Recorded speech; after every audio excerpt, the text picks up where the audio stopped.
सोमनाथ मंदिर का पुनर्निर्माण। सरदार पटेल ने सोमनाथ मंदिर के पुनर्निर्माण में महती भूमिका निभाई थी। सरदार पटेल द्वारा सोमनाथ मंदिर के पुनः निर्माण की घोषणा उनका राजनैतिक दांव था, जिसका उल्लेख उन्होंने महात्मा गांधी से किया था। सरदार पटेल देश के गृह मंत्री थे और रियासतों के भारत में विलय की जिम्मेदारी पटेल के पास थी। जूनागढ़ का उस समय तक भारत में विलय नहीं हुआ था। गुजरात के होने के कारण गुजरात के सभी मामले सरदार पटेल ही देखते थे। सोमनाथ गुजरात में होने के कारण पटेल बिना किसी हिंसा के शांति के साथ जूनागढ़ को भारत में विलय करना चाहते थे। 13 नवंबर 1947 को सरदार पटेल जूनागढ़ के भारत में विलय हेतु बातचीत करने के लिए जूनागढ़ गए थे। वहां उन्होंने वहाउद्दीन मैदान पर विशाल जनसभा को संबोधित किया।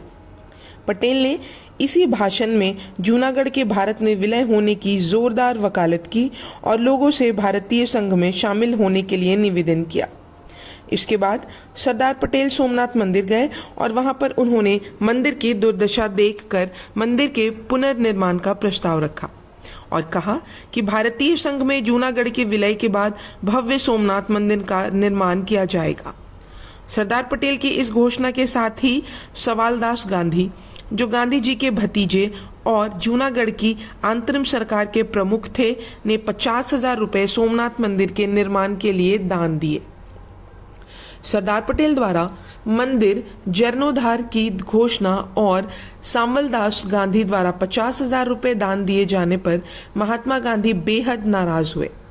28 नवंबर 1947 को गांधी से मिलने पहुंचे सरदार पटेल पर गांधी ने अपनी नाराजगी जाहिर करते हुए कहा था कि क्या अब देश में हिंदू सरकार है या धर्मनिरपेक्ष। गांधी ने कहा कि भारत की सरकार कोई धार्मिक सरकार नहीं है जो धार्मिक काम के लिए अपना खजाना खोले। सरकार धर्म निरपेक्ष होती है। आपकी सरकार सभी धर्मों की सरकार है। सभी धर्मों के लोगों ने आपको चुना है। अगर इस देश के हिंदू सिर्फ हिंदुओं की सरकार या सत्ता चाहते हैं तो वे कांग्रेस को नहीं, हिंदू महासभा को चुनते।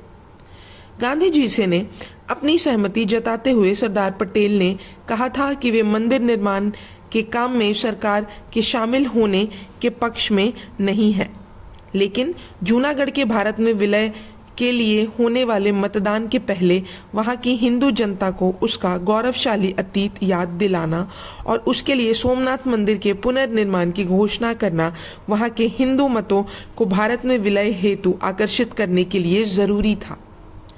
पटेल की इस राजनीतिक घोषणा का परिणाम भी सामने आया। 2 फरवरी 1948 को मतदान में 2,01,457 पंजीकृत मतदानों में से 1,90,870 ने मतदान किया और इनमें से केवल 91 मत पाकिस्तान के पक्ष में पड़े। सोमनाथ मंदिर निर्माण के लिए 8 लोगों का सोमनाथ ट्रस्ट बनाया गया। इसके अध्यक्ष सौराष्ट्र के प्रमुख थे। अन्य सदस्य थे सवालदास गांधी, भारत सरकार की तरफ से निर्माण मंत्री NV गौडगिल तथा राजकोट में तत्कालीन मलय युक्त कन्हैयालाल मुंशी और बिड़ला भी जनप्रतिनिधि के रूप में इस ट्रस्ट में शामिल थे।